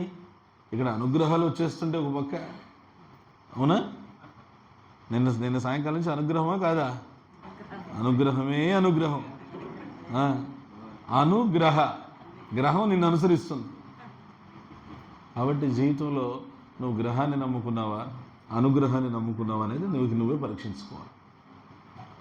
చాలామంది తెలియక ఎంతో సమయాన్ని, శక్తిని, ధనాన్ని ఆ ఒక్కొక్క గ్రహం కోసం వాళ్ళు వెచ్చిస్తూ ఉంటారు. ఒక్కసారి ఆలోచన చేసి ఈ సకల గ్రహాధిపతి, సకల భువన భాండాలకి అధిపతి ఎవరు? ఇందాడే చెప్పారు కదా, సకల దేవత వెకలివై నిండిన విశ్వము. ఆ విశ్వమూర్తులు అన్నీ ఉన్నాయా లేదా? మట్టి తిన్నావా? చూపి అని యశోదమ్మ కృష్ణుని అడిగిందంట. అడిగేసరికి ఆయన నోరు తెరిస్తే బాపురే 14 భువన భాండములు. మరి ఇప్పుడు సకల దేవత సరిపోయిందా పదం? వెకలివై నిండిన, మరి ఆ విశ్వమూర్తి అంతా నిండి ఉన్నాడు కదా. అమ్మో, అంత విశ్వమూర్తి అంతా నిండిపోయాడని భయపడు మాకు. ఎందుకు? అకళంకమైన దయానిధి ఓ వికచముఖ నమో విధికి విధి జయ మంగళము నీకు సర్వేశ్వరా జయ మంగళము నీకు జలజవాసినికి. ఎంత స్పష్టంగా చెప్పారు ఆయన. అందుకని స్వామి హరివంశం ఏమంటారంటే, బృందావనంలో ఎవరు నిజంగా అడుగు పెట్టగలరంటే అనుగ్రహాన్ని నమ్ముకున్నవాడే అడుగు పెట్టగలరు, అందరూ కాదు. అదే ఆ భగవంతుడు ఆవిర్భవించే వేళ ఈ కన్ఫ్యూజన్ అనేది ఉండకూడదు. అర్థమైంది? ఎవరు భగవంతుడు, ఏది ప్రామాణికం? వెంకటేశ్వర స్వామి విషయంలో కూడా ఉండింది ఒకప్పుడు అలా. కొద్దిమంది ఏమో ఆయన్ని, ఈ వేదాంతుల వాళ్ళంతా ఆయన పరబ్రహ్మం అంటున్నారు, శైవులేమో శివుడు అంటున్నారు, శాక్తేయులేమో శక్తి అంటున్నారు, కాపాలికులేమో కాలభైరవుడు అంటున్నారు. ఎవరని ఆయన? అప్పుడు అన్నమాచార్య అన్నారు, మీరు అంతమే పడద్దు, నేను చెప్పేస్తాను స్పష్టంగా. ఎందుకంటే ఈయనకన్నా 1000 సంవత్సరాలు, అన్నమయ్య 500 సంవత్సరాల క్రితం, రామానుచార్య 1000 సంవత్సరాల క్రితం. ఆ 1000 సంవత్సరాల క్రితమే ఈ అయోమయ పరిస్థితి ఉంటే రామానుచార్య స్పష్టం చేశారు దాన్ని. ఎలా చేశారు? రకరకాలుగా అందరూ చెప్తుంటే, సరే అన్నీ మీరు చెప్పే వాళ్ళందరి యొక్క ఆయుధాలు గర్భగుడిలో పెట్టి ఆ మూర్తి ఏ తీసుకుంటే ఆయన అదే అని రామానుచార్య చెప్పారు. శంఖచక్రాలు, త్రిశూలము, వీణ, అన్నీ, ఖడ్గము, కపాల దండ, మరి ఎందుకు కాపాలు కూడా అంటున్నారు కదా, ఇవన్నీ పెట్టారు. అన్నీ పెట్టేసి గుడి తలుపులు మూసేసిన తర్వాత రామానుచార్య ఏం చేశారు? ఎవరైనా ఆదిశేషుడు, ఆయనే ఆదిశేషుడిగా మరి గుళ్ళోకి వెళ్ళిపోయి రాత్రిపూట దగ్గరుండి శంఖచక్రాలు ఆయనే పైన అమరు చేసి నిశ్శబ్దంగా బయటకు వచ్చేసి పొద్దునే జనాలందరికీ కూడా చూసి రండి రండి ఆయన ఎవరు ఏం తీసుకున్నాడో ఆ మూర్తి చూద్దాం రండి, ఈయన పెట్టేసి ఆయన లోపలికి తీసుకెళ్ళి, ఎందుకంటే ఆయనకి తెలుసు ఎవరని. మరి ఆ రామానుచార్యనే గురువుగా భావించిన అన్నమాచార్య అదే స్పష్టత ఇచ్చారు మనం. ఏమని? ఎంత మాత్రమున ఎవ్వరు దలచినా అంత మాత్రమే నీవు అంతరాంతరములెంచి చూడ పిండంతే నిప్పటి అన్నట్లు. పిండంతే నిప్పటి, అంతేనా? నిప్పటి అంటే అక్కడ చిత్తూరు సైడ్ అంటారు, ఇక్కడ రొట్టె అంటారు, పిండి కొద్ది రొట్టె. అన్నమే అంటున్నాడు పిండి కొద్ది రొట్టె అన్నట్టు, నువ్వు ఎంత మాత్రమని ఎవరు తలిచినా అంత మాత్రమేను. భగవంతుడు లెక్క అట్లే ఉంటుంది. నువ్వు శరణాగతి అనుకొని నువ్వు ప్రామాణికమైనటువంటి భగవంతుడి తత్వం తెలుసుకోవాలని వస్తే తెలుసుకుంటావు. వద్దు నేను ఆ మోసపూరితం ధర్మాల చేతనే మోసపోవాలనుకుంటే అట్లే పో. ఎంత మాత్రమున ఎవరు తలిచినా అంత మాత్రమే. కొలుతురు మేము వైష్ణవులు కూరిమితో విష్ణుడని, కొలుతురు మేము వైష్ణవులు కూరిమితో విష్ణుడని, తలుతురు వేదాంతులు మేము పరబ్రహ్మం వనుచు, తలతురు మేము శైవులు తగిన భక్తులును శివుడనుచు, అలరి పొగడుదురు కాపాలికులాధి భైరవుండనుచు, ఎంత మాత్రమున ఎవ్వరు దలచినా అంత మాత్రమే నీవు. అంత స్పష్టంగా ఉంది కీర్తన. ఓకే, రకరకాలుగా మీరు అనుకుంటున్నారు, మిమ్మల్ని భావిస్తున్నారు, కానీ నువ్వు ఎవరంటే స్వయంగా ఆ తిరువెంకటాచలం పైన ఉన్నటువంటి భగవంతుడు నువ్వే అని చెప్పేసి స్పష్టంగా చెప్పారు.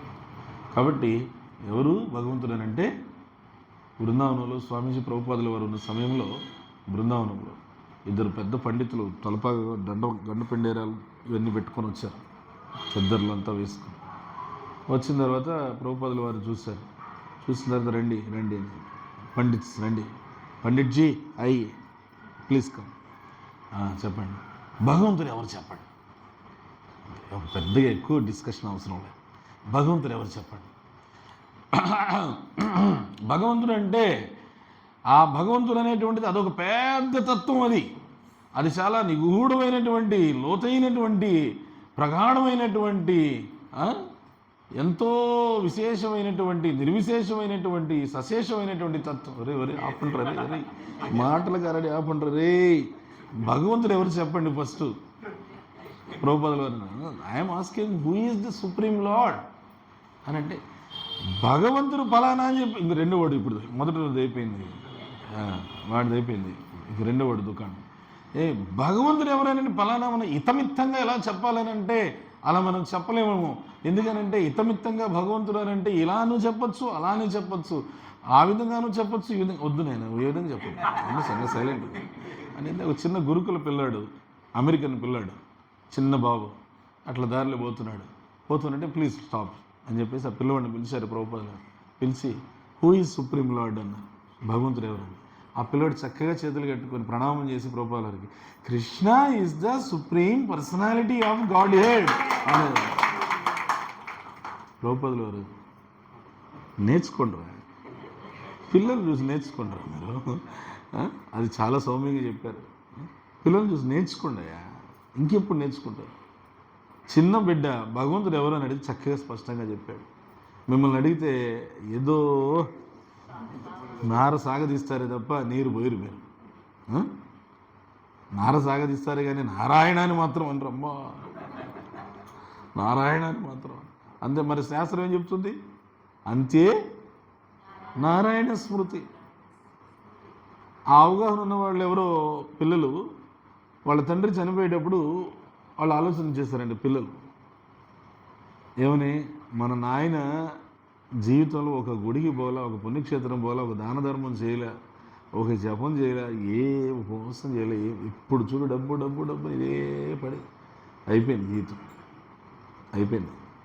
ఇప్పుడన్నా పోయే సమయంలో మనం ఆ శాస్త్రం ప్రకారంగా నారాయణ అని చెప్పుకున్నారు కదా, నారాయణ అని చెప్పిద్దాము అనేసి వాళ్ళ పిల్లలు అనుకున్నారు, కొడుకులు అని. అంటే సరే సరే అని చెప్పి అందరూ చేరాయని పక్కన చేరి, నలుగురు కొడుకులేమో చేరి ఏమి నాయన నారాయణ అని చెప్పు, నారాయణ అని చెప్పు. అక్కడ ఎగశ్వాస దిగశ్వాస వచ్చేస్తుంది, అంతే కదా. ప్రాణ ప్రయాణ సమయే కపవాత పిత్తవు కంట అవరోధన విధౌ స్మరణం కుతస్థే అని కులశేఖరాలు వారు చెప్తారు ముకుందమాల స్తోత్రం. ప్రాణం ప్రయాణం చేసే సమయం వస్తుంది, ఆ వచ్చినప్పుడు ఈ త్రిధాతువులు అంటారు, కపవాత పిత్తాల చేత కంఠం రాదు, పుడుకుపోతుంది, రాదు మాట బయటికి. ఆ సమయంలో నీ స్మరణ ఎట్లా చేయగలుగుతాను స్వామి? ఇప్పుడే నా గొంతు నిండుగా ఉంది కాబట్టి ఇప్పుడే హరే కృష్ణ హరే కృష్ణ కృష్ణ కృష్ణ హరే హరే హరే రామ హరే రామ రామ రామ హరే హరే నోరారా పలుకుతాను.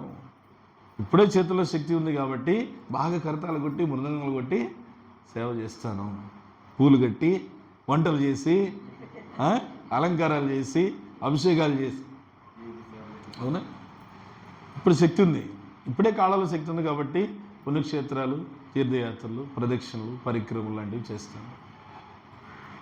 తర్వాత ఏమో తెలియదు అని వీళ్ళు వెళ్ళి నారాయణ నారాయణ చెప్పానంటే చెప్పట్లేదు, అతను చెప్పట్లేదు. ఆ సమయంలో రే వాడు మనకు 10,000 ఇవ్వాలి, మర్చిపోమాకండి, మళ్ళీ ఎగ్గొట్టేస్తాడు వాడు. వారిని దుంపదగ్గ ప్రాణం పోయే సమయంలో కూడా మర్చిపోవే. సరే ఇప్పుడు నువ్వు ఆ 10,000 గుర్తుపెట్టుకుంటే రేపు ఆ 10,000 పురుగే పుట్టాలా? ఎందుకు ఎందుకు ఎం అభిస్మరన్ భావం త్యజంతే కళేవరం తం తమేవైతే కౌంతేయ సదా తద్భావ భావిత. భగవద్గీత 8వ అధ్యాయం 5వ శ్లోకం చెప్పారు కదా స్వామి. ఆ మరణం సమయంలో స్మరణం ఎట్లా ఉంటే అట్లా నేను చెప్పాను.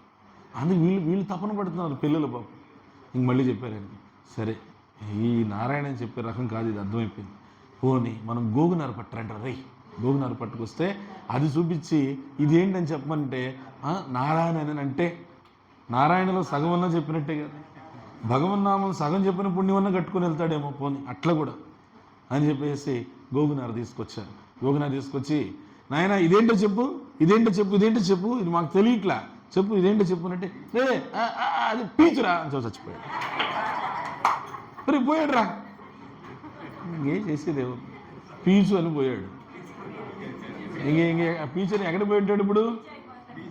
ఆ పీచు దగ్గరికి పోవాలి ఇప్పుడు, అంతే. ఆ పీచు కింద పురుగులు ఉంటాయే, అవి తినే పురుగు కానీ పోవాలి. మరి ఇంకేం చేశారు అంటే స్మరణ అప్పుడు కుదరదు. ఇందుకే అభ్యాసం చేయాలి. ఆదివారం రండి, ఏకాదశి రోజు రండి, పండగలకి పబ్బాలకి రండి అని ఎందుకు పిలిచేది? స్మరణ శక్తిని పెంపొందించుకోవడానికి. దీనివల్ల 2 ఫలితాలు. బ్రతికినంతకాలం చాలా సంతోషం ఉంటుంది. ఎంత సంతోషం ఉంటుందంటే కొండంత కష్టాలను కూడా ఢీకొట్టేంత అంత సంతోషం ఉంటుంది. ఎంత కష్టాలు, కొండంత కష్టాలు కూడా ఢీకొట్టేంత అంత సంతోషం. రెండో ప్రయోజనం ఏంటంటే ఖచ్చితంగా ఆ వెళ్ళిపోయే సమయంలో భగవంతుడు భక్తులు సహాయం చేస్తారు, గుర్తుకు స్మరణ వచ్చేటట్టుగా సహాయం చేస్తారు. ఎందుకంటే ముందు నుంచి నువ్వు ఆ ప్రయత్నం చేసావు. 2 ప్రయోజనాలు. అందుకని ఆ కృష్ణుడిని మన మనసు నిండా నింపుకోవడానికి అవకాశమే శ్రీకృష్ణ జన్మాష్టమి. శ్రీకృష్ణ జన్మాష్టమి మహోత్సవ్కి శ్రీల ప్రభుపాదికి జై గౌర్ ప్రేమానంది. సంగీతం అర్థం